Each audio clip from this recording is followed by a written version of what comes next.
Good afternoon and welcome. Apologies, the weather is creating a bit of an issue with connectivity, but I've moved away from where I was. So thank you so much to everybody that has joined our webinar. My name is Bbcbe, and I am the Youth Secretary General of the Bbcbe. And we are very, very honored to have you join us in today's session. And we're going to have this is one of many sessions we're going to be having, just to, make sure that our sector is well educated and knowledgeable. And we've got highly esteemed guests that are going to be speaking to us. As you've seen from the invites, the topic of today is the difference between professional construction health and safety agent and construction health and safety manager and construction health and safety officer. And I think these are very important topics to have, because one of the biggest things that we are, apologies, can I ask that we just all mute throughout the session, just so we can all hear each other. And I believe we've all lived in this virtual world, so I don't have to go through the nitty-gritties of housekeeping, but let's all mute. We've got a question and answer session that will be taking place, so you can start posting your questions, and we'll ensure that our panelists have enough time to do the answers throughout the session. But let's please stay on mute the entire time. Recognition will be given when necessary for our speakers. In terms of today, we've got two speakers, very, very excited, and I would not want to waste any more time. Allow me please to introduce our first speaker, who is Mr. Tumi Moagi, who is, has served, I'll read his bio because I do not want to do it injustice. That's how good his bio is. Mr. Tumi Moagi has served the South African Council of Projects and Construction Management Professionals from 2015 to 2021 as an assessor, moderator, interview panelist, and interview chair. So really, we are very blessed. He was appointed as the chair of Construction Health and Safety Committee, and subsequently a registration committee member of the association as the registration committee of the registration committee. He is professional health and safety agent, currently in good standing with the association. He holds a degree in environmental health with a whole lot of 16 years experience in the OHS, also known as occupational health and safety field. He has been invited to a number of built environment conferences, so we are very excited to have him here, and the National Institute of Occupational Health and Safety as a speaker on a variety of issues.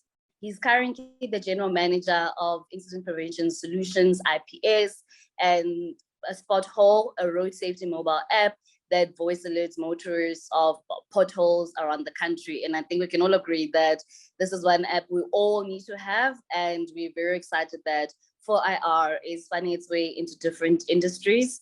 And without wasting any more time, I'd like to welcome our main speaker, Mr. Tumi Moagi. The platform is yours, sir.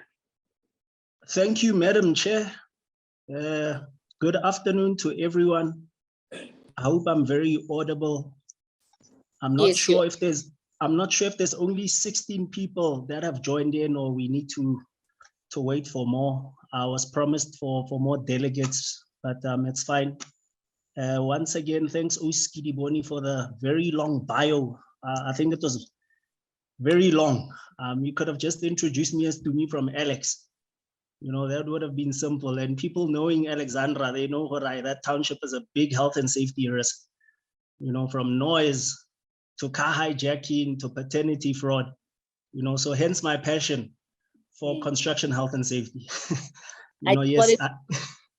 Sorry, I just wanted to make sure that our guests know, our participants know how honored we are and why we're so excited about this. So yes, to me from Alex, I think we can get it, but let us not do injustice to your years of hard work as well.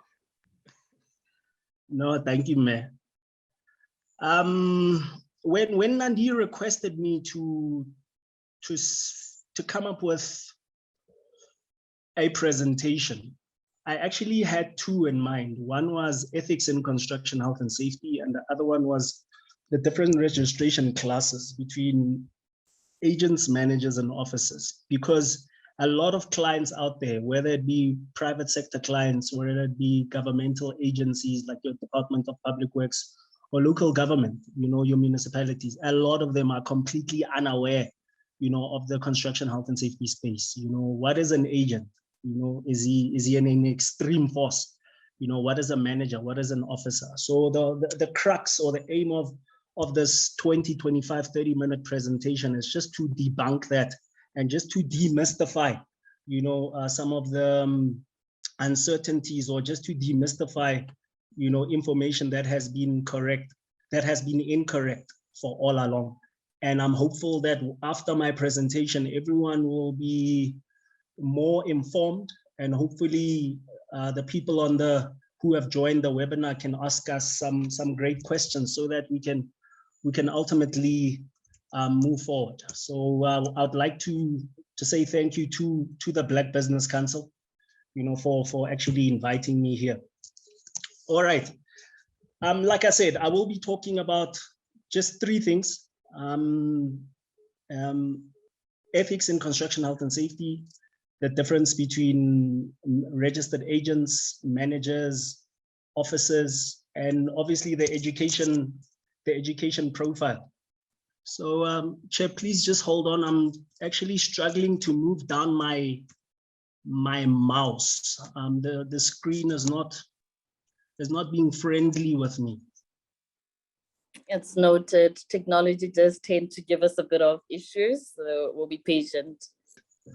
Okay, once again, sorry about that. So those are the 3 elements that I'll be discussing: the educational makeup, the 3 categories, and obviously the last one that I mentioned. I think why the educational makeup is so significantly important is because, unlike other councils in the built environment, whether it's the architects, the quantity surveyors, the engineers, they typically follow a seamless stream of education. They go to a varsity and register for a 3-year diploma or 4-year degree, and there they go. Similar with the architects, with the quantity surveyors. Unfortunately, with construction health and safety, it has been more complex than that. So if you look at the historical makeup on the left in terms of qualifications, a lot of people who are registered professional construction health and safety agents would either have a national diploma or a degree or a master's in safety management, environmental health, building, civil, mechanical, structural, or construction health and safety, which was introduced by the tertiary institution of Nelson Mandela in Port Elizabeth. Other practitioners in the field would have a national certification, by Oxbridge or NEBOSH, and the bulk of a lot of practitioners in the field generally have a lot of short courses. And that is precisely why you find a mixed bag of good, bad, and the ugly. So a lot of these courses, unfortunately, are not necessarily in line with construction health and safety, not necessarily. And this historical educational makeup has led to a situation where clients are now starting to ask themselves that what is a competent construction health and safety practitioner? What does that mean? So this extract that you all are seeing has been taken from the construction regulations. So I'm just going to read it out. It's a person who has, in respect of the work tasked to be performed, has the right knowledge, the experience, qualifications, and most importantly, is familiar with the Act and with applicable regulations made under the Act. So what is quite saddening, and hence my presentation alludes now to the ethics within this industry, is that you find a civil engineer with a 4-year qualification on a construction site working with a health and safety officer who's just undertaken a 2-week course. Obviously, that's not the safety officer's fault at all. No. But just the educational makeup has resulted in, like I said, a mixed bag of the good, the bad, and the ugly, professionals. So unfortunately, that is our history. As I speak to you, the SACP CMP is working very hard. They do have a committee called the qualifications committee. So that committee looks at identifying various national qualification frameworks that can help, especially the young people who want to come into this industry and become construction health and safety professionals. So I'm hopeful that in the future, we're not going to have a situation where now, young men and women now struggle like we used to struggle to say, in order for me to work in construction and specialize in health and safety, which courses in particular do I need to undertake? All right, so now bringing this to our core subject, the difference between a PR, a manager, and an officer. We're sitting with two pieces of legislation here. We're sitting with the Occupational Health and Safety Act that you all know and that you all still do not comply with. I mean, the act is older than some people. I mean, it was promulgated in 1993, but a lot of people are still not complying with it. So long story short is that we're sitting with that big piece of legislation, and we're sitting with what we call the Projects and Construction Management Professions Act. So now these two pieces of legislation have bolstered now the appointments of what we call construction health and safety practitioners, that being an agent and a manager and an officer. So the screen in front of you, on your left, you have what we call a professional construction health and safety agent. The numerical value there, 119, is the number of all registered agents in the country. So again, not a lot. I mean, 119 is, we're not even scratching the surface. It's really, really not a lot. Managers are around 994. So obviously that has increased. About a year and a half ago, they're about 728. So the bulk of the registrations are actually sitting at officer levels, which is 3,215. Why is this significant? The general appointments of these three people, officers are generally appointed by principal contractors. Managers are generally appointed by principal contractors as well. And agents are typically appointed by your client departments, whether it be Department of Health. They have infrastructure backlog of wanting to build a lot of clinics or hospitals, whether it's education, whether it's Department of Public Works. So a lot of those state departments, when they're looking for a health and safety professional, who's now going to be starting at the beginning of the project, which we call now a project initiation. Those agencies would typically now release a tender or advertise a tender rather for the appointment of the people that you see on the left. So now the core difference between the three is that professional construction health and safety agents can work across all 6 project stages. We initiate a project. Once we are comfortable with the initiation, we conceptualize it. Once we've identified and agreed that the concepts, have undergone a proper feasibility study, then we take those concepts and we go for a design or detailed designs. Once that is done, then that project is advertised on your local newspaper or national newspaper. Then obviously, throughout the same process, successful bidders are requested to bid. Then that the successful bidder is appointed. Then we go into construction and we ultimately close out the project. So now, if you look at the screen, you can already see the core functions of a manager and an officer are around stages 4, 5, and 6, not 1 or 2 or 3. And why is this significant? Stages 1, 2, or 3, that's where now we dictate the movement of construction health and safety, because we know the impact of designs on health and safety. We know the impact of geotechnical surveys on health and safety in stage 2. So the intention of the legislature was that because PRs are more experienced, they would typically be more qualified. We will then now grant them a license to practice across all 6 stages. And because your officers on the far right would not, in most cases, would not have the educational profile nor the experience, nor the ability to undertake their KPIs, we would rather now limit their scope of works to stages 4, 5, and 6. So now, this has now caused a lot of concerns around clients, particularly now with the managers and the officers, to say, if the managers and the officers by law are allowed to actually do the same things, why is it that only clients can appoint managers and agents and not officers? Which is a great question, which now takes us to what I've written now at the bottom to say the construction regulations. If you read section 5 and 5.6, it says a client must or may appoint an agent. May appoint an agent. But now the definition of an agent is just a competent person. So that terminology has confused a lot of people. So unfortunately, the Projects and Construction Management Professions Act, says in order for these people to work, first and foremost, they must be registered. We all understand that. But in order for these people to practice at stages 1 until 6, you must be a PR to work from stages 1 until 6.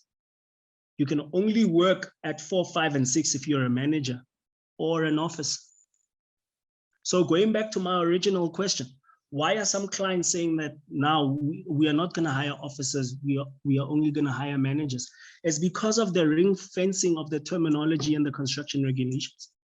In the construction regulations, it explicitly states that a client must or may appoint a registered agent or manager to represent him or her on his or her construction project. That's why now you find a lot of now client bodies appointing construction health and safety managers on their projects on stages 4, 5, and 6. And delegates, please don't misquote me. There's a lot of brilliant construction health and safety managers out there. And there's many substandard agents. Similarly, there's a lot of brilliant construction health and safety officers, and there's a lot of substandard construction health and safety officers, which obviously now brings us back to the issue now of who really must be appointed here. Who must be appointed? Because now that appointment now sits at the client's discretion. So if, for example, Abu Trifilwe now, he was playing the lottery 2 weeks ago and he won 165 million, and he wants to now build an 80 million rand a health facility in Soweto, in Davidton, or wherever. In order for him to do that, he will unfortunately have to hire a professional construction health and safety agent by law. And obviously that person must be registered, because the law is very prescriptive. People who are not registered cannot practice, which again brings us to the subject of ethics, because we know there's people working in the industry who've never sat in a construction health and safety course. We know that there's teachers working as electrical engineers. We know that there's chefs who are working as architects. We know. No one can hide that information from us. So unfortunately, we need to decide as a society, and in particular as built environment professionals, to say, what is it that we really want? Do we want to uphold the status quo that says, in the built environment, it's competent people that are working in there or not? So the typical appointments, as I've alluded to earlier, if you look on the left, PRs are typically appointed by client departments, your principal agents in terms of requests for quotations, and a lot of health and safety consulting companies, where your managers would now be appointed by your principal contractors, your principal agents who are appointed by the client, and again, construction health and safety consulting companies. And your officers in particular, a lot of them are appointed by principal contractors, because it is ring-fenced in that regulation under regulation 8.5 of the construction regulations. So that is generally the framework of how our industry colleagues are appointed. But now, we all know, colleagues, anything that says RFQ screams ethics, we all know. anything that screams tender, we all know.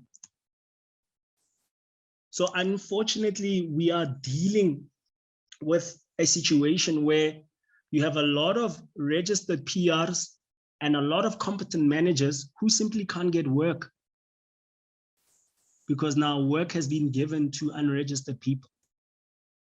And the graph below, practitioner independence graph, is very significant because, colleagues, let's be honest, the built environment is really the wild, wild west. I can't tell you of projects that have not paid us in about 2 years, in about 9 months, in about 6 months. And I'm sure we are all going through the same nightmare. So it's logical for one to say, I'm not going to want to take a risk and be an independent practitioner where I consult, because I know that the likelihood of being paid on time is very slim.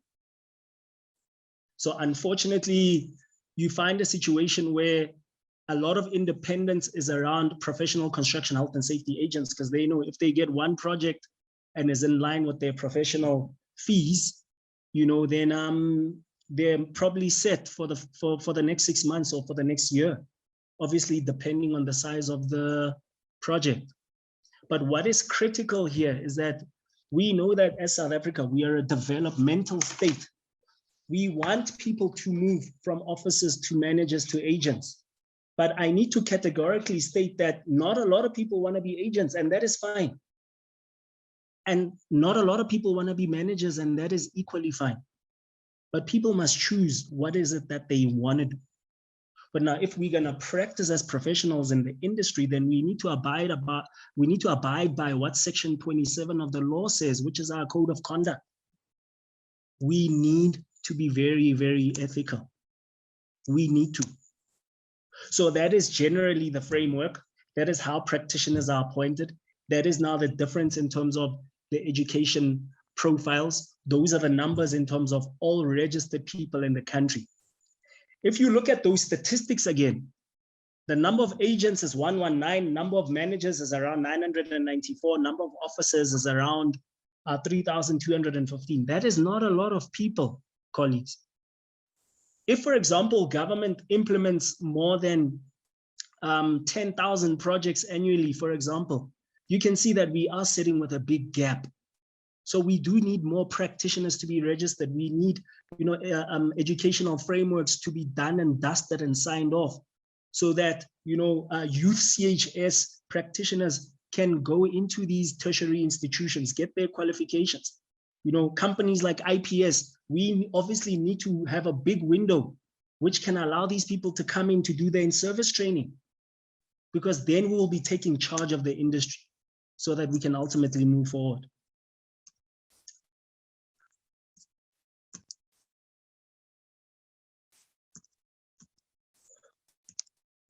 Then my last rant, Madam Chair, you will forgive me.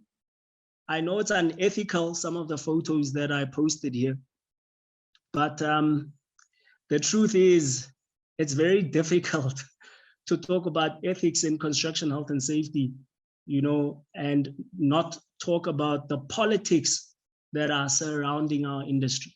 It is sad. It is destroying us. It is taking us back. The picture on the left, everyone knows it.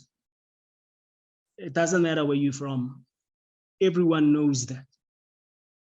Here's the question. Is this now the culture that we want? Is this the culture that we want? Because here's the nice thing. 70, 80, 90 years, 100 years from now, we are not going to be here. Our kids and our grandkids are going to be here. So the question is, do we want our children and grandchildren to adopt the same mess that we are currently in? Surely I don't want to. I really don't. But we understand that our people are struggling. There's no doubt. I mean, there's a lot of data supporting how our industry colleagues are not at work. But we can't have a situation whereby when Department of Public Works says they're going to advertise for a panel of consultants. And when they advertise for a panel of consultants, Instead of a qualified civil engineer being hired, someone else is hired. We cannot allow that. I'm not saying one company must take 100 projects. No, not at all. But let's hire people for the right jobs. So ethics and corruption and money, those are all in sync. Just to give you a classical example, I was attending a tender brief. This is late last year by the Department of Public Works and Infrastructure. During the brief, I was confronted, someone confronted me and he asked me who I was. And I said, yes, I'm that person. And he's like, my brother, I've been awarded a project for 12 months for health and safety, and I know nothing about it. I know nothing. So please, let's agree. So what is my point? Who do we blame now? Are we gonna blame him? Are we gonna blame the client department? You know, who are we gonna blame? Then let's take it a step further. I'm sitting with an industry colleague now who just found out that in Polokwane, there's been about 6 companies that have used her credentials for the application of a construction work permit. 6 different companies all over Limpopo. So the story obviously shocked the Department of Labor official to say, why is every applicant coming with an SACP CMP registered certificate of this person? Then they started doing their own investigation only to find out that there was a leak somewhere. They got hold of my colleagues' credentials and they started applying. So I can guarantee you now, speak to any PR engineer, his credentials or her credentials have been used somewhere. But they're not getting the work. But they've put in the hours of studying, they've put in the hours of CPD, they've put in the hours, you know, of making sure that their brands remain reputable, but they're not enjoying the fruits of that. So as much as this is starting to be a rant more than a presentation, I'd love to urge every single person to say, let's just go back to the basics. You know, if you want a plumber, you want a qualified plumber, otherwise you're gonna have lots of water in your house. It's the same thing with civil engineering. It's the same thing with quantity surveying. Surely it should be the same thing as construction health and safety because we are part of the CBE. We are part and parcel of the CBE. So some of the drivers, colleagues of unethical behavior, as you know, it's money. You know, I give you X amount, you give me X amount, you buy a project for X amount and the kickback is X amount. The securing of projects, faster registration. The reason why I included this, there was a big scandal at SACP CMP. I'm sure I am allowed to speak about this. Many years ago, where a lot of people were fired because they were basically selling examination papers to officers. They were selling examination papers. So what is my point? How do you now entrust someone with a license to manage a project on your behalf in terms of health and safety risk, while they've just bought their certification for about 1,000 Rand, 2,000? You know, it moves our industry backwards. So we need to, unfortunately, we need to fight this head on. You know, we need to create an uncomfortable environment because personally, I fought with the Department of Labor in the Northwest, in the Free State, in Gauteng. I fight with them all the time. I fight with the Department of Public Works. So I'm not just merely preaching.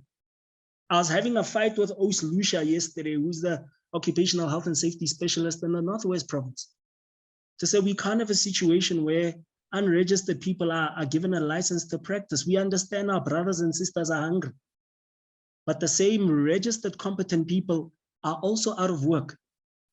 So we obviously need to look out for them because they're already in the field.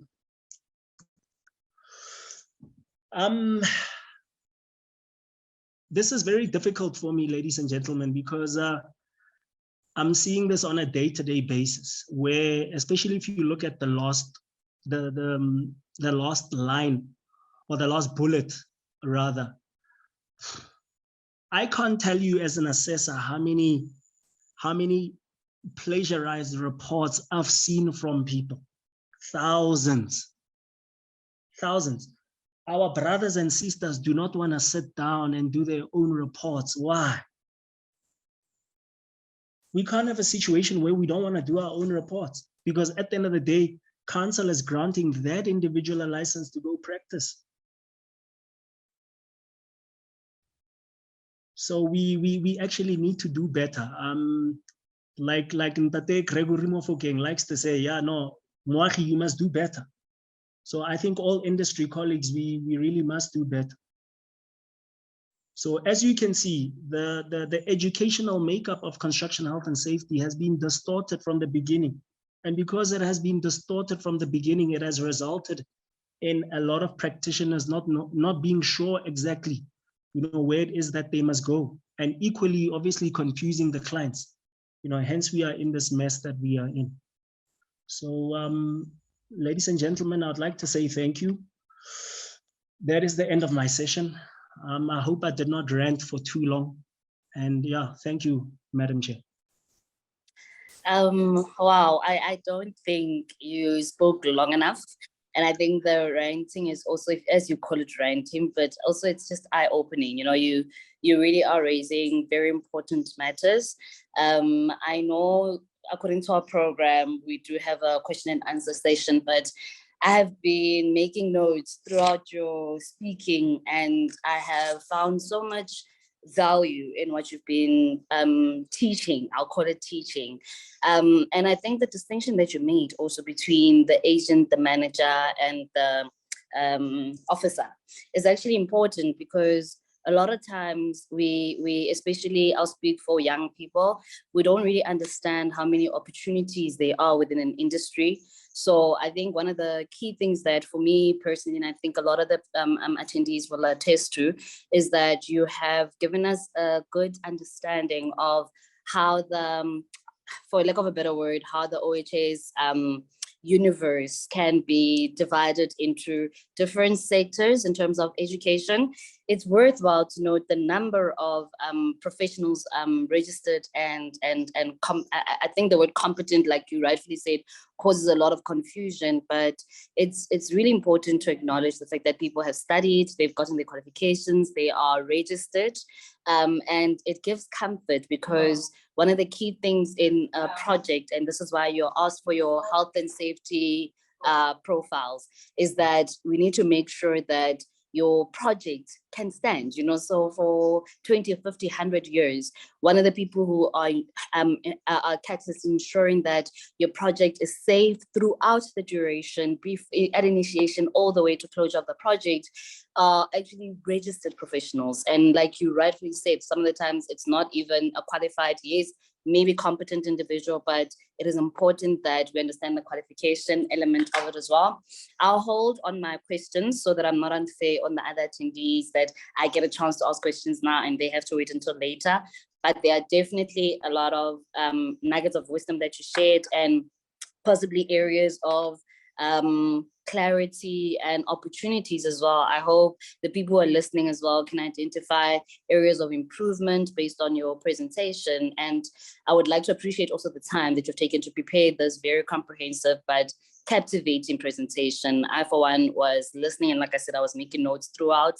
So thank you for opening our eyes and bringing in the stats. It always helps to be able to see where we can actually start focusing our efforts, where we can start bringing in young people. We know this country is riddled by youth unemployment. So we are then able to understand where can we start looking for bursary opportunities. One of the things that I wanted to discuss with you, opportunities for studying, opportunities for work-based exposure, and how do we better the industry as well to make sure that qualified, well qualified people are in those positions. So where are the gaps, that you spoke about some of them. And I think one of the most important things also that you addressed is ethics, so not to take up too much time. Like I said, your presentation was really captivating. I have really, really learned quite a lot. And I hope our attendees are also learning and they're taking notes, and we will open the floor for some comments and questions. For now, let's move to our second speaker, our guest speaker, from FEM. FEM are I'll call it a close family member. They've become very close to the Bbcbe, and we are always appreciative of what they lend to us. And today they've lent a resource and a very, very, very knowledgeable person. I would say Nduduzo is going to talk to us as our guest speaker, and he is the claims manager. And I know he's on standby. I'm very, very excited to also learn from FEM as an entity, but also from Nduduzo himself, you know, because to me, the nice thing is shared his personal experiences and knowledge, and that also makes it interesting for us to learn even more. So not to put any pressure on you, Nduduzo, but we would like to also take up from personal experiences without obviously divulging information that is deemed personal. But can you take up the stage so that we can learn from you as well? Thank you. Thank you, Kedimoni, for the platform. As I think note indicated, my name is Mduduzi Mtetwa, based in Durban. I'm a claims manager. As we have 3 regions, there's one in Johannesburg in our head office, and there's another one in Cape Town, and then I'm based in Durban as the third one. So my role is to just share with you the relationship between COVID and occupational, especially in construction. So in my presentation, I've got just a few slides that I'll be sharing. One, it will be to share about the definition, so that how then we link that to COIDA. Second part is to indicate then how do you report, because it has been a concern that there is a slow response on reporting, especially with construction. And then I'll also share then the documents and forms that you need to complete. So starting with the definition. So this is a definition that is extracted from the circular that was shared by our compensation fund from the Department of Labor and Employment in March 2020 when this was introduced. So it was important to indicate and share how is it associated with occupational. So occupational acquired COVID-19 is regarded as a disease contracted by an employee as defined in COID Act, arising out of and in the course of his or her employment. So this notice deals with occupational acquired COVID-19 resulting from a single or a multiple exposure. So it could be one person or multiple. To confirm cases of COVID in their workplace, it's either where they work or on official trip. If it's an official trip, it means then I'm sent by an employer, so then I'm exposed, and it is regarded that it's occupationally acquired. And then, or I'm also at the area which is high in risk with COVID. So I think this was particularly relating to the countries that were mentioned. I think there were a lot of countries that were mentioned, China, and that were initially being the highest risk. And I think now everybody is all at risk. Now, a claim for occupational acquired COVID shall clearly be set out as contemplated in and provided for section 65 and 66. Now, when we talk about section 65 and 66. So that tells us about all the occupational diseases and how do we adjudicate on a case that is reported so that we can see whether is it related or is it acquired at the workplace, because that's very important. Now, I know there's confusion when people talk about that, because sometimes I think we experienced it when we were doing such presentation and training. That the employer said they were not reporting to register as a claim, because they were just reporting that there's an individual who had a COVID. Now, if you had COVID, that's when now we need to associate. Is it related to his work, or is it a COVID that I got on a private case? So those are things that we need to clarify. So that's why we talk about section 65 and 66, just to give that indication. Now, how to report at FEM. So I'm very particular because this is about FEM. As I said, it's also pertaining to construction. Just maybe on benefit of others that doesn't know FEM. FEM is a compensation fund that caters and covers policyholders that have a policy with us who are in construction, and I think it was used to be called building. So that's how then it gets associated that we deal with construction. So an employer to complete the following forms, then provide FEM so that FEM can register. I'm saying this because I mentioned earlier on that whenever the employers think that when they submit to FEM, they are reporting, whereas for us it's registration, because we register and then we adjudicate accordingly. So there's a declaration form. I will show, because it will follow now, how the declaration form looks like. It's different with an employer's report, because employer's report only pertains to injuries. And then FEM COVID-19 exposure forms. So these forms is the forms that were designed by FEM, so that whenever there's a report about me who has been detected with COVID-19, so I need to complete it. If ever there were other individuals, because remember in construction, it's not that I work alone, you work with also other colleagues. Now, if there are colleagues, probably they are not even infected at the moment, or they are infected, maybe they have not shown symptoms. In case then these things comes out, it helps now when we adjudicate on such cases, so that we can relate whether is it associated. We need a certified ID, and this is a legal requirement for all COIDA-related incident. And we need a COVID positive result, because if it's a negative, as much as you present with signs and symptoms, it might means that this is not a COVID-related case. So it means it will be repudiated or will be rejected. So once you have completed that and you're ready to submit, there's two ways that you can do that.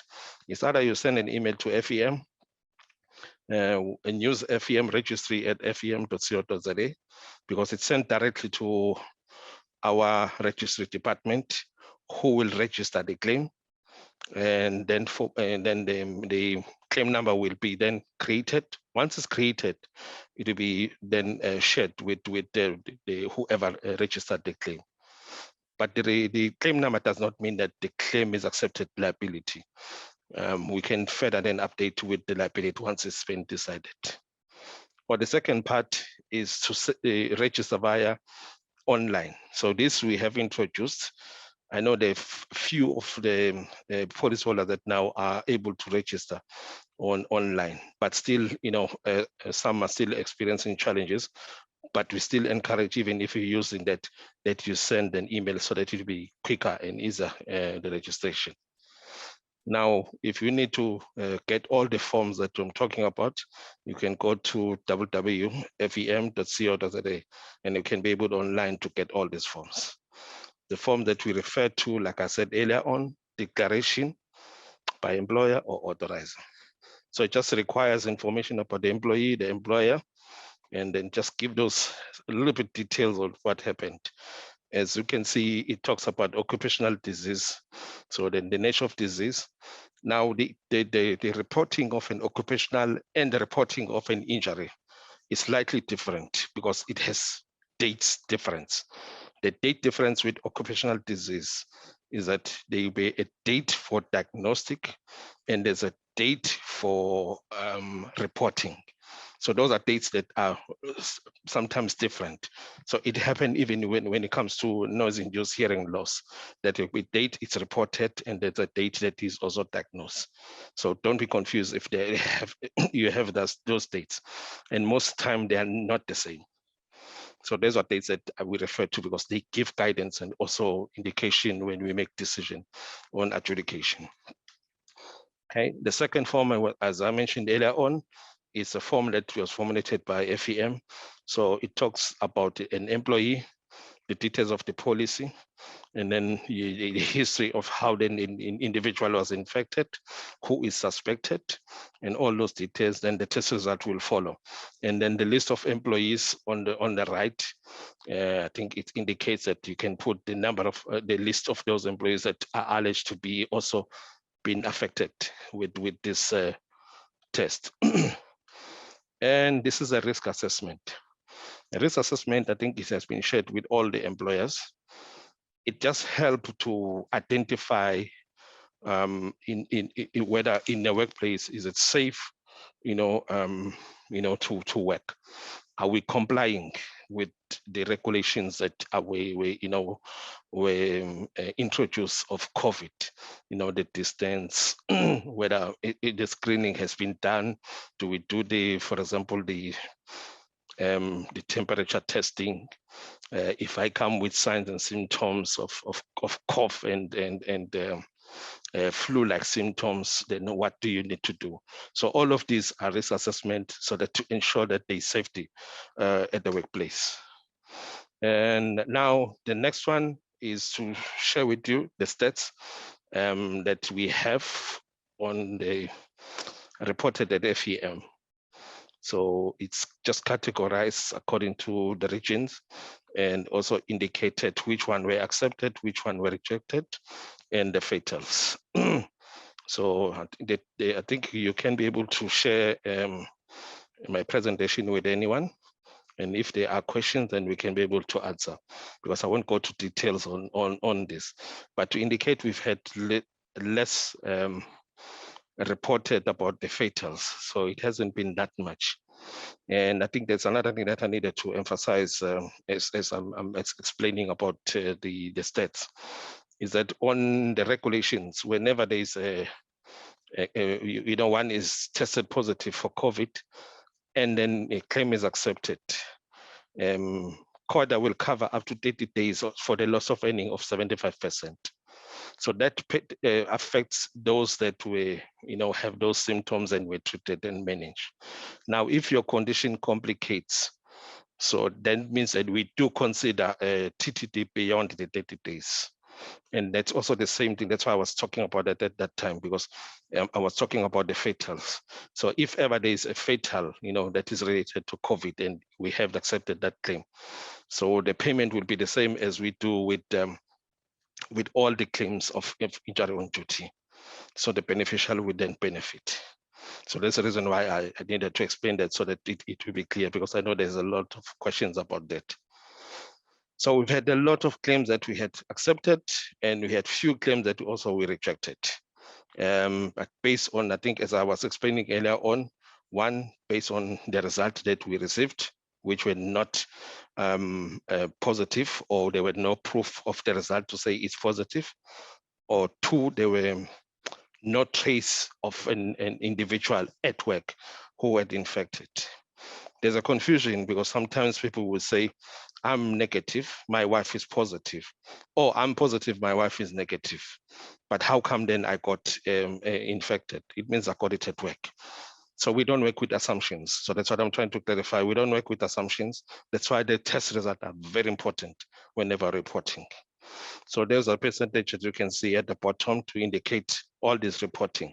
So these stats, we normally send it to our share with all the compensation fund, the Department of Labor, RMA.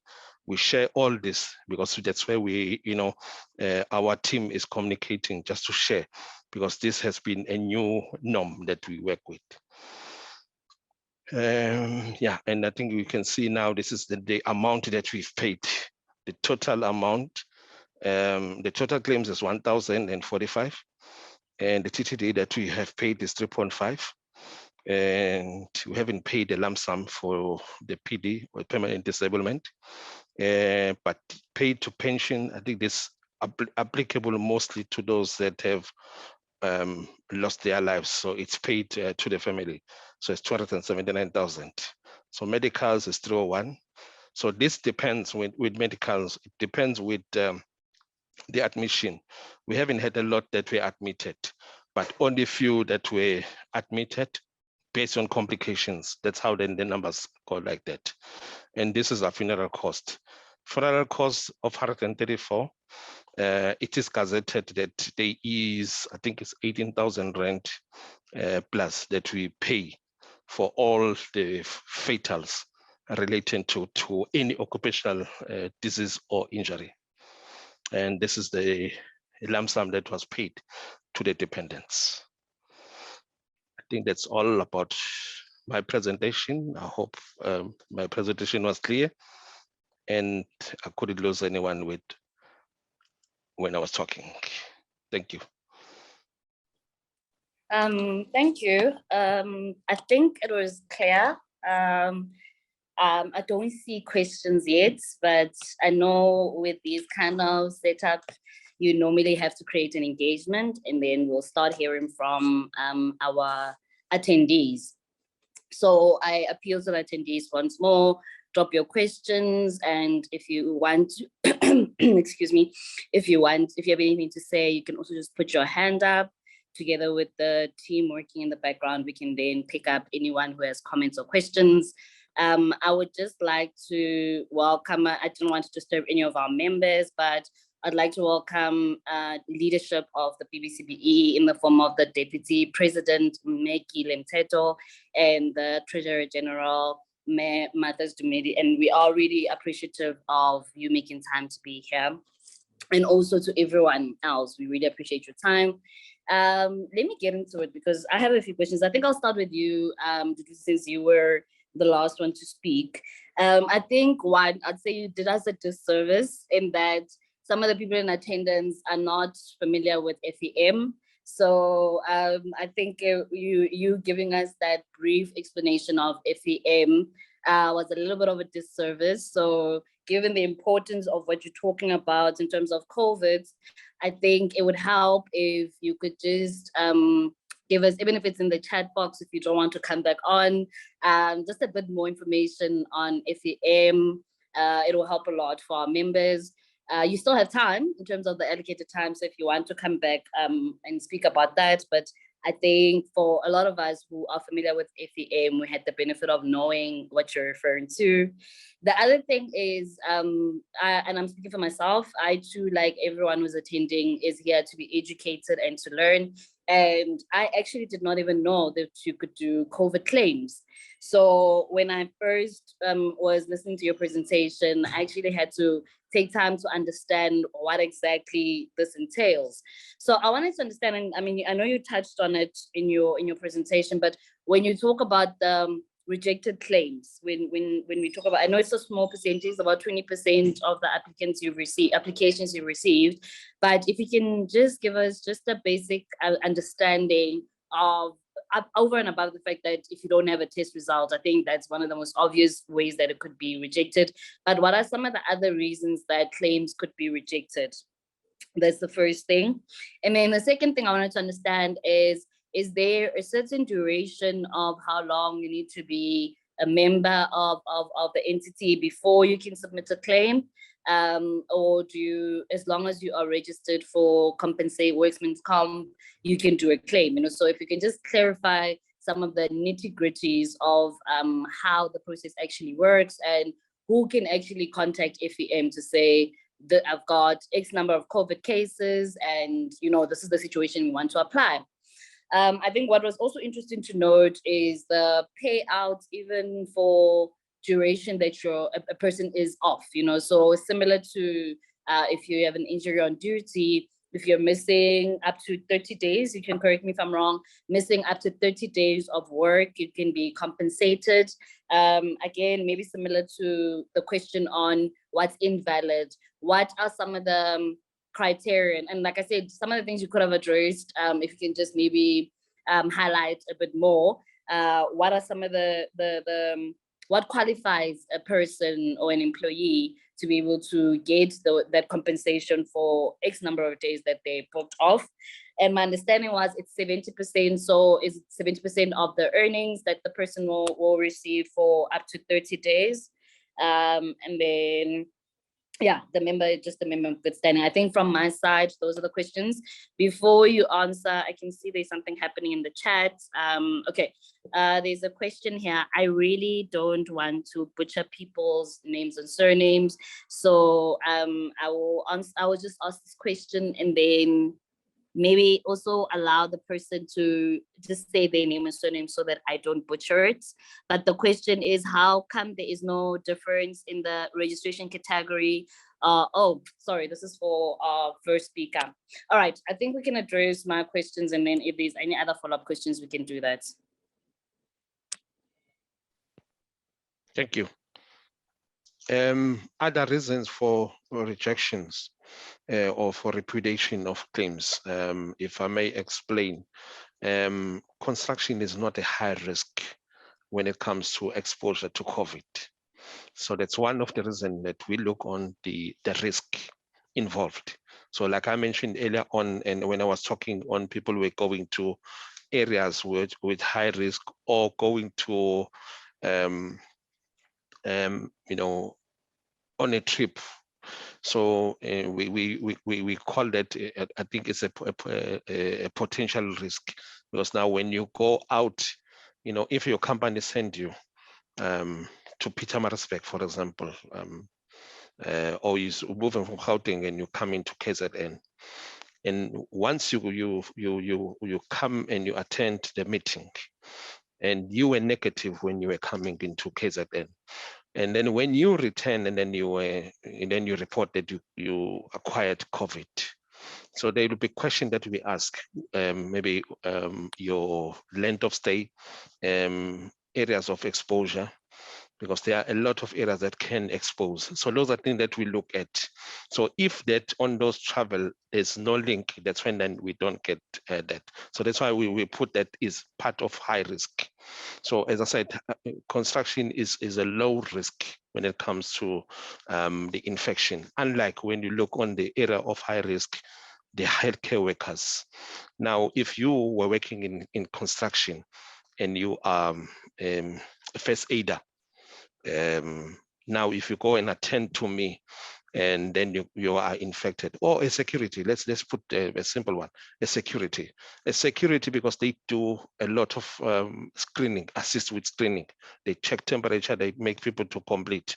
So whenever they are infected, some of them, most of them, we accept their liability. So those are one of the areas that we look at, whether was it high risk or low risk. If it was low risk, it would be difficult. I'll make a typical example. There was one of the case which was very difficult because there was no tracing, but because this employee was working for a technician, they were sorting out and fixing the lifts, you know, those lifts in a hospital. So because he went and fitted the lift and fixed the lift in a hospital, and hospital is a high risk, that claim was accepted. The reason I'm making that reference, it was a delay in reporting, but when we look at it and look on the history, it was accepted. There was another case that was also rejected because the person had reported to us or to the employer that they were infected, but they had indicated that their family member, their wife, or his wife was also infected. So with that history, we felt that it's unlikely that it was an exposure at workplace. And we look at the time when he was at the workplace. So those are some of the reasons that, you know, assist us in making a decision whether we accept or not. Okay, I hope it answers. Now, the requirements for the loss of earnings, we call it TTD. And this is part of the 75% that I'm talking about of your earnings. We say your weekly earnings is section 47. So in section 47 of our COIDA, so we apply the minimum.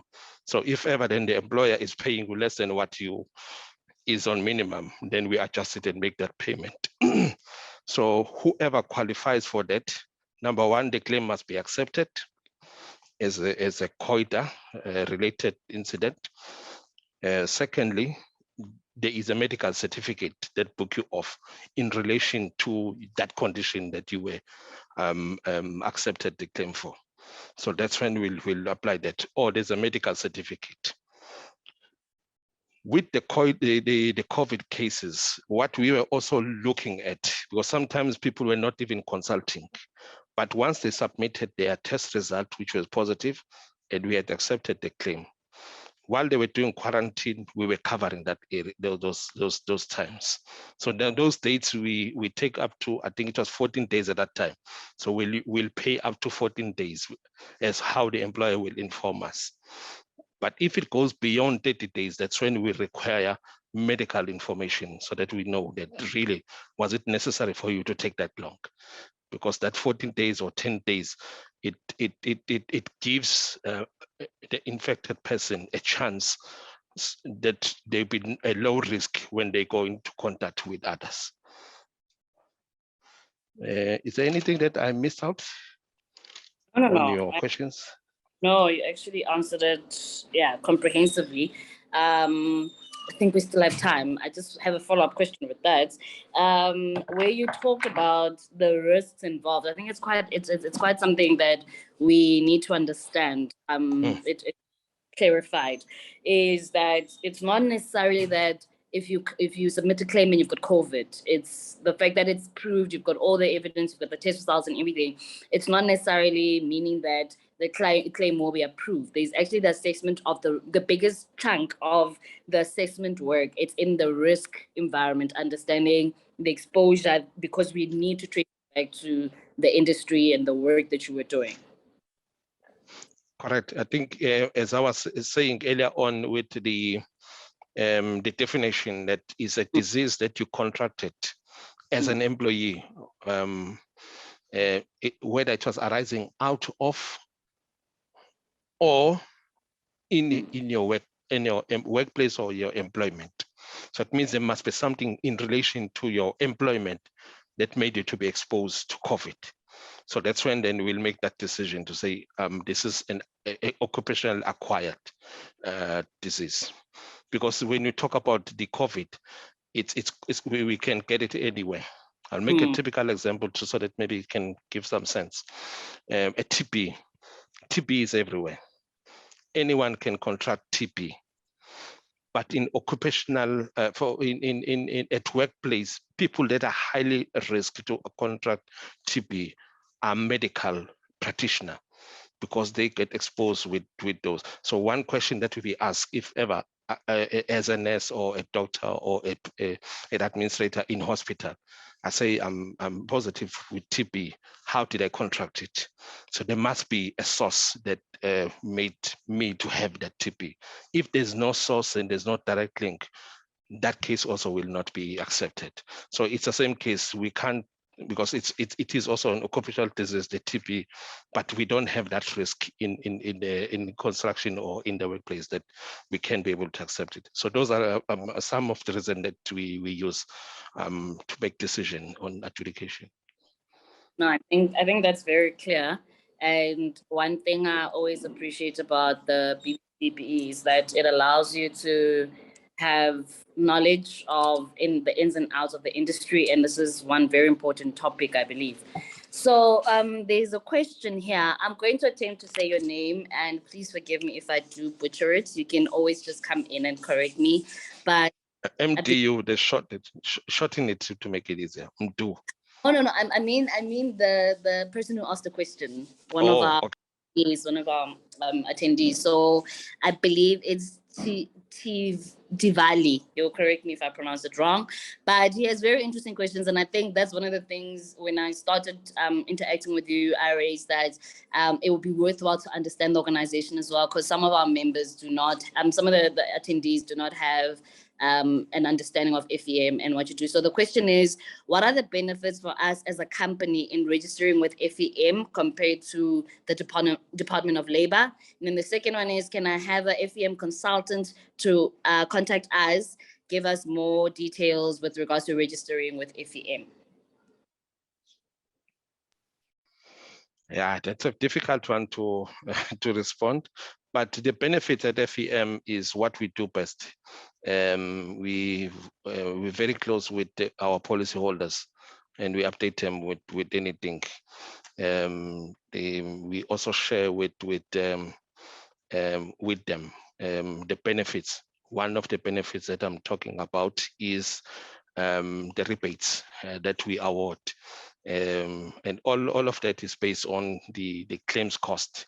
And it's almost we award everybody with the rebates. Yes, we do also do the penalizing for the claim costs, but we are very lenient when it comes to that, and we negotiate with the employer. So we are always available. We even have a 24-hour. So the manager available on 24 hours. So it means after hours, we've got a manager that will be on call in case they are injured on duty that you need assistance on. So that's one of the things that I think we are the only one who are doing it. We're very quick when it comes to our turnaround times. When we pay the loss of earnings, we refund quickly to the employer. Once they provide us with the right information, we pay to them. We assist, and you always have a consultant who will help you in case you are applying now for work, and then you need a letter of good standing. Our consultants are there to help you 24/7. You have their contact number, cell number, they can assist you. Anyone also who has a letter of good standing can verify it online without even needing to contact with any of us. So we've got a lot of benefits on joining with FEM. I think the question also was, can we have the consultant? So we've got Katlego online. Katlego will share his contact details, and so that if ever then anyone wants to have a chat with him, he can be able to assist. Thank you. I also wanted to say the same thing, that it helps that we've got somebody who is like Atlejo in this case, because you are very much in the claims, and that's why everything that you brought today is centered around the claims management process and how actually claims are submitted and reasons for approval and disapproval. So thank you, Katlejo. If you can share your details, I think a lot of our members would actually benefit from that. I think we'll move on. Thank you so much for Mdu for the presentation, and also for explaining a lot of the questions, I think clarifying points and taking us through the application. I think that's one of the things that are very difficult in such situations, to fill in the document itself. I think with Katlejo's assistance, we can also just broaden that and make it easier for people. Okay, I'll take it back to our speaker number one, and I'll start with the questions that came from the individual. So, and then I'll come into mine, and hopefully as we go also get more questions. So to me, the first one is, how come there's no difference in registration categories for CHSM and CHSO? And then there was another question that I picked up. I believe it's in the question and answer session. Okay, I think you can answer that one, and then I'll get to the second one. Thank you, Madam Chair. I'm gonna pop something onto the screen right now. Okay. What I had in my original presentation was not the differences in terms of registration. It was the differences in terms of the scope of services. You know, so just to answer our colleague, here's a registration criteria that I can send to everyone, you know, so that they understand the different registration allowances, for lack of a better word. On the far left, you can see there's your officers right there. These are some of the programs that they can get involved in. But then on the right, the relevant post-qualification experience are the number of years required, you know, with that qualification. So, for example, a construction health and safety officer who has a BTech degree in safety management, who would need 1 year to register with SACP-CMP as a construction health and safety officer. Same thing, if you look at the manager now in the middle, if that the manager now in the middle with a BTech safety management, then on the right you have your professional construction health and safety agent. So this is the registration criteria for last year. So I can speak to the SACP-CMP and get something that is more updated. But what is my point? For anyone wanting to register as an officer, anyone wanting to register as a manager, anyone wanting to register as an agent, they must just follow the registration criteria, you know, to say, I don't necessarily have a qualification, you know, I've got programs in occupational health and safety. How many years do I need in order for SACP-CMP, you know, to allow me to register on their database? I hope that makes sense for our colleague. So what I originally presented, it was just the scope of services according to Section 26 of our Act to say the agent is allowed to work across all 6 stages, but the managers and the officers are allowed to work on stages 4, 5, and 6. That screen had nothing to do with the actual registration. Okay. I hope that is clear. Yeah, I believe it is, but if it's not, just drop a chat and let us know if Jimmy needs to clarify. I think what I wanted to ask is in terms of, because like you stated that we have a lot of our officers that are sitting, not all of them are not duly qualified, but how do we start bridging the gap and sort of balancing the scales where we can have more managers and most importantly, more agents that are sitting in those positions. And we know that things like getting an education is quite expensive in our country. So the reason why we also find a situation where we have a lot of officers more than agents and managers is because of the cost element that comes with becoming an agent. So what are some of the opportunities that are available? So if somebody has X number of years experience, and I know you've just shown the qualification there, what are some of the ways that you can advise people to whether it's through bursary, it's through internship, whatever it is that's out there, how do we start balancing that scale and ensuring that the guys who are marginalized, because the Black Business Council does, in the built environment, does look at the marginalized, and how do we start balancing the equation out where we do have a lot more agents, because like you've been stressing in your presentation is qualification, competence, and the right type of competence as well. So it's not necessarily just about experience in a number of years. How do we start balancing things out to get to a point where we've got a lot more agents, both youth, Black and female? That's an excellent question, Madam Chair. Just to give everyone some historical background, I was experiencing about death threats about 4 years ago, where people wanted to blow my head off, because as the interview panelists, the people who came through, irrespective of their color, creed, or race, felt that the questions that were asked, by the panel that I was chairing were very, very difficult. But forgetting that we had received a mandate that we need to uphold a particular standard, because we will be granting, someone a license to practice. So what we are saying is that when you apply for a driver's license, you're not perfect at driving. You're not, but you understand the basics. You understand how the vehicle moves end and end.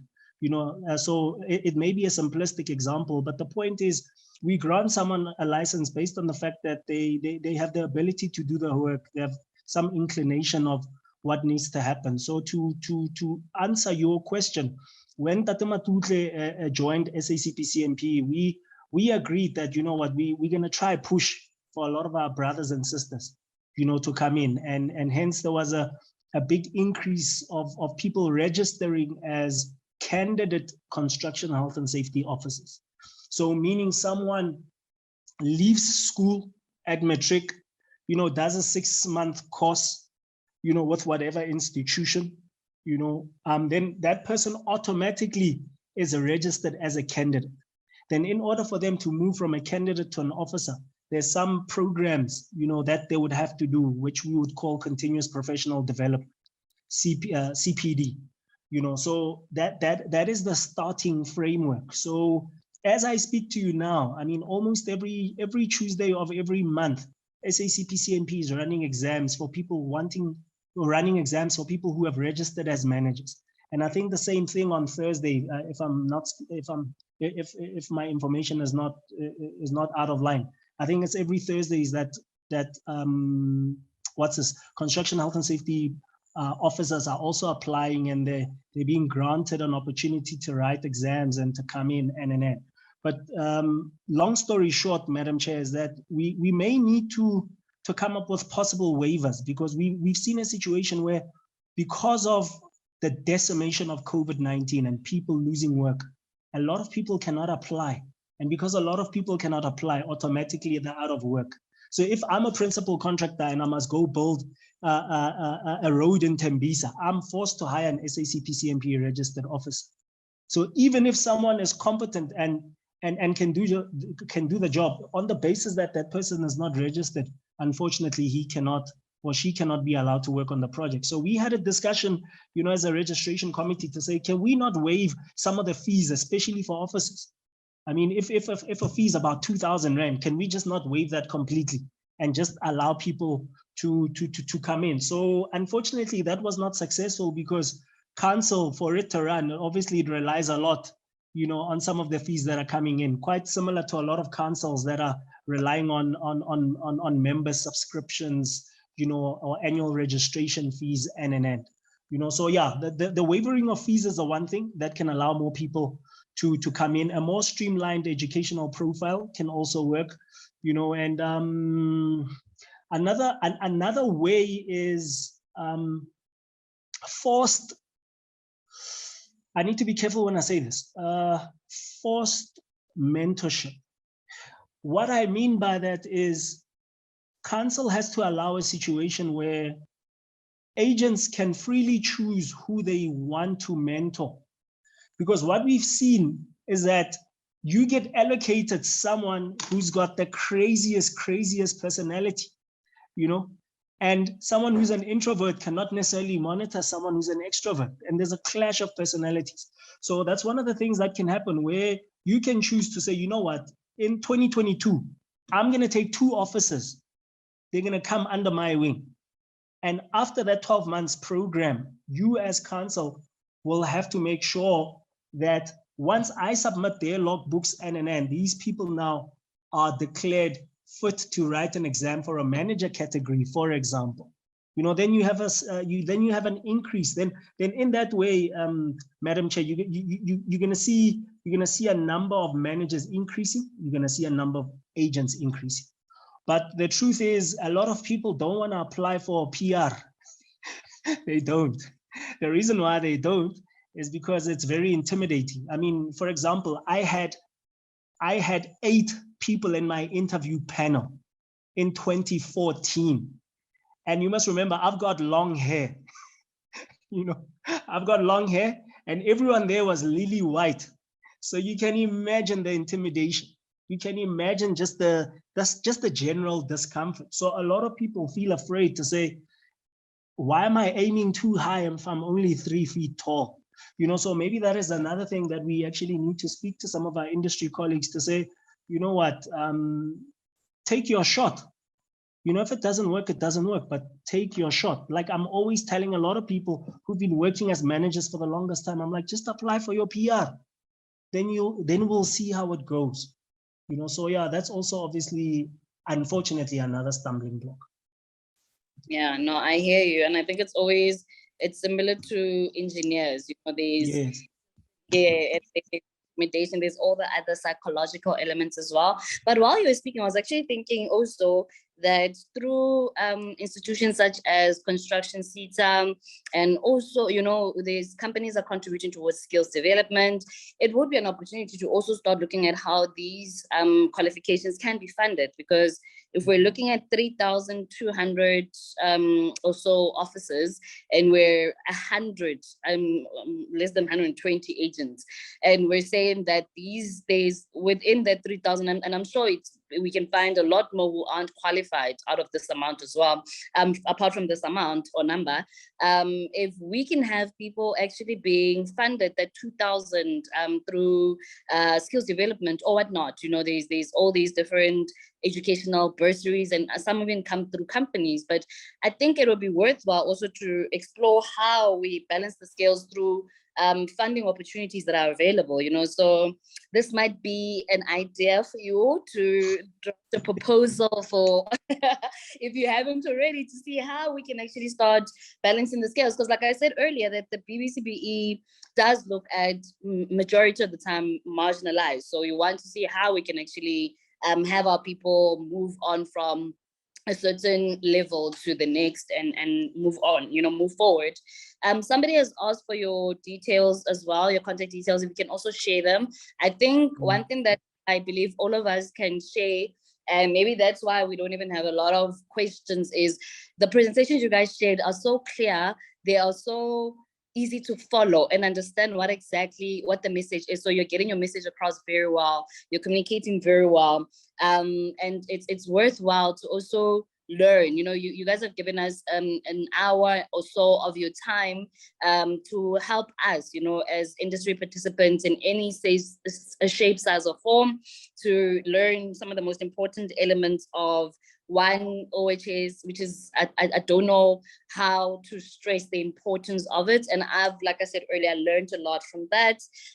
Also in understanding how we've moved with the time, you know, so COVID is a reality, it's something we're living with, and it's been helpful to learn how we are able to do things like claims. You know, it's actually not a difficult process to submit your claim and ensure that you do get assisted in that regard as well. Not just looking at typical occupational injuries, but now we've included COVID and how we can, like I said earlier, how we can actually do the actual claim. That's one of the most intimidating things, is always having to submit documents and go through the assessment process. And again, importantly, stressing how they are assessed, you know. So it also helps us because we're working in the industry, and when we do have our employees that are at the contract COVID on site, I mean, the lift example is great because in across our member constituencies, we have the lift sector as well, the industry. So people like that now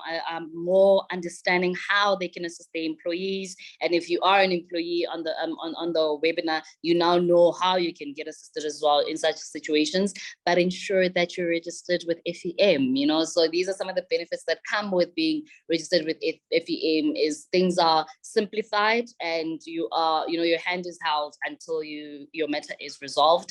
I think that's one of the things I got out of the presentation. Tumi, I see your hand is up. You can.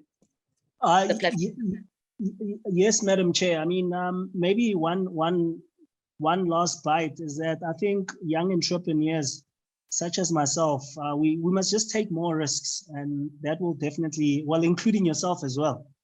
You know, I think that will help our young Black brothers greatly. I mean, if you look at how we started Spothole, I mean, we hired between 60 to 90 youth around the country, and we were paying them about 5,000 Rand a month. I mean, and we did not have money. You can imagine how much money that is.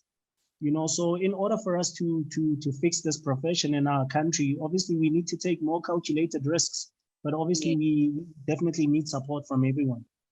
100%, and I'm definitely going to download Spothole. Hey, yes. I think we all to check it out. Well done on that as well, and I agree with you. Young people need to take more risks. I have to thank everyone who stayed on. I know we had a number of people, and I mean, obviously these kind of things are difficult to stay on for full 2 hours, and also work commitments also take people away. So I'm comfortable if there is no one who would like to say something, give us a comment before we get to closing. Let me first open to Tumi and Du, just to hear if there's anything else that you'd like to say as your parting shot before the closing. Madam Chair, who's going first? Is it me or Abutum Du? Yeah, you can go first. Oh no, thank you. Thank you to the Black Business Council, obviously, for this invite. It's always an honor to be speaking to industry colleagues about some of these challenges. I'm hopeful that 2022 can be a better year than the last 2 years, because the last 2 years were, yes, the last 2 years felt like someone was chewing glass. I mean, they were really, really painful, you know. So I'm hoping that anyone, you know, on this platform looking out for work, do not despair. Let them find work. Sister, I mean, we try. I mean, we had a situation where we were appointing 3 to 4 interns a year, but obviously because of financial distress, you can't do that as an organization. So point is, we will keep on trying. We will keep on bringing, you know, our young brothers and sisters on board to make sure that at least we better the industry. Thank you. Thank you. Du, you can hop on. Thank you. Yeah, I must say also thank you for arranging this and inviting us. And yeah, thank you to Tumi Yeah, I really appreciated learning what you were sharing with us, especially when you talk about the competency and you talk about the ethics, which is a core of our responsibility. And West also in construction, there's a lot of unnecessary things that are happening in construction. And yeah, sometimes we experience this because we get informed by a lot of associates that we work with. So yeah, I think thank you to Black Business for arranging this. Yeah, I was really fascinated, to see how well advanced you are. It is a very good platform, and I think if our brothers and sisters can also use such platforms, and thanks to all those who listen to us. If there are further questions, you can share my details and we can be able to assist. But Katlego has shared his cell phone number in which anyone can contact. He will also forward if ever there are things that you need from me, and then the presentation also will be shared. But for us as FEM, we really appreciate working together with the Black Business. Yeah, but maybe one thing that I wanted just to emphasize is to highlight that as FEM, everything that we do is in compliance with COIDA, and we make sure that we deal with that. So when we deal with that, and I think it's one of the questions that people will ask. I think we'll also cover the question that were asked by Tilevali. I think I'm also pronouncing right. That COIDA, it caters for the employees. Now the employer had to get together so that they formulate this to ensure that their employees, they are well taken off, especially on occupational health and safety. So that's how you benefit as an employer, that you have your employees that they are catered for. That's why all the benefits on COIDA covers with employees. Thank you. Thank you. And I cannot stress enough the importance of COIDA and making sure our employees are covered. It's one of those things that we take for granted, that you're applying for a tender and they ask for this thing, but it's actually very important. And I wanted to say that part of those benefits of being a member of FEM is we know that often dealing with the department directly, not that you shouldn't, but we're just saying that there's also the time lag, so when you do have an organization such as FEM, you know that your things will be dealt with in a speedier manner. You will be kept in constant communication, so there's over and above benefits of that have been highlighted. I think we have kind of understood the importance of FEM as well as an institution. Thank you for your time, guys. Like I said, it's 2 hours or so of your time. You could have been doing other things. I know there's other important things you could be doing. Truly inspired by both your presentations, and thank you for also agreeing to share your presentations with our members. I'd like to thank Tivali. We really apologize if we're pronouncing your name wrong, because you have been very interactive, and it's also given us an understanding that this was helpful, this was appreciated, and the guys also know that they did not waste their time, coming to talk to me only.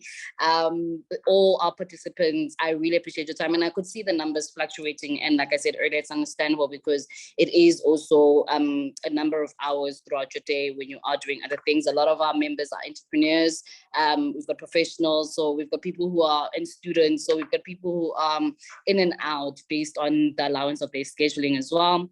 And definitely we will be sending out more invites. Such events will be held throughout the year. You have seen just with this one, and it was our first for the year, very informative, very concise, very clear. So you can expect top quality such as this for the rest of the year. And we will expect to see some of these names and more joining us in the future. And fellas, we will be inviting you again in the future because you really have imparted a lot of knowledge. We appreciate it.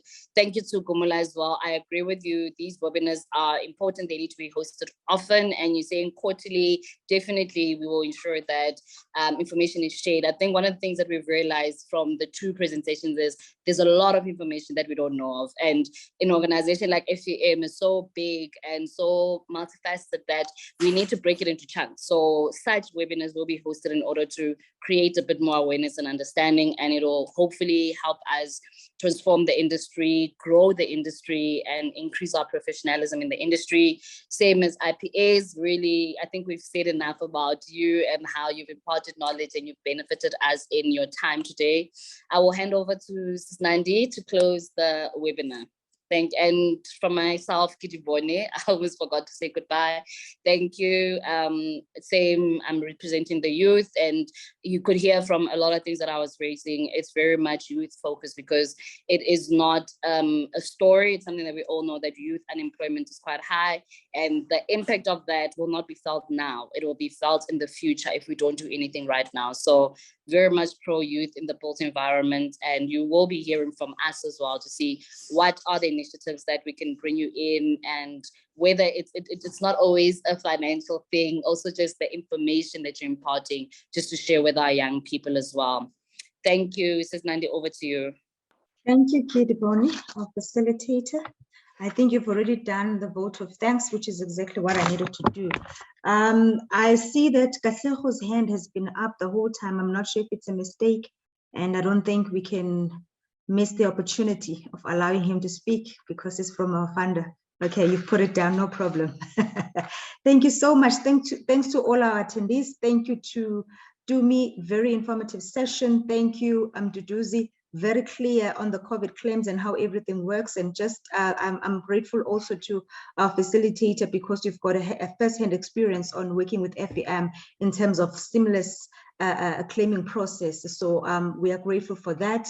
I also just want to say thank you again to Dumi for clarity on the scope of service, because I think with our work, we have been finding that you'll get a health and safety officer just because they are registered with the council. They do everything, you know, from 1 to 6, and we are realizing that that is not correct in terms of qualifications and risk. They cannot be doing all those kind of things. So we are very grateful. And yeah, I think that's just it on our side. Thank you for attending.